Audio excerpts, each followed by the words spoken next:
Well, I am officially retired, and this is my first retirement project. I'm going to take this 30-year-old contractor table saw, and I removed one of the wings off the edge and installed this old school router attachment.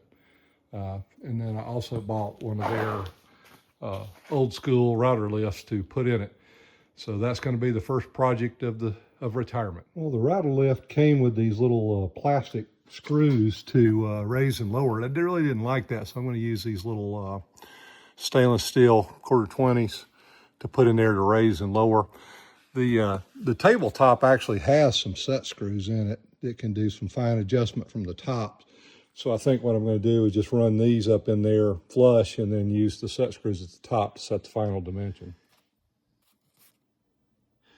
Okay, as you can see, I've got all the screws in there, so I'm going to put the lift table in there. And this works out nice because it's a little bit recessed down in there now, so when I run these set screws down, it should be able to make it completely flush with the top. To go with the router, I have a 30-year-old Porter cable routing motor. This happens to be a 6902. Fits absolutely perfect in the 3.5 inch, or yeah, I think it's 3.5 inch old school lift. So here I'm just using a square edge to raise this up till it's perfectly level down here with the table. I'll get this leveled up all the way around and then tighten the main four screws down. Well, now that I got the plate installed, I just fiddled with the little set screws here until I got everything pretty much level and then tighten the big ones down.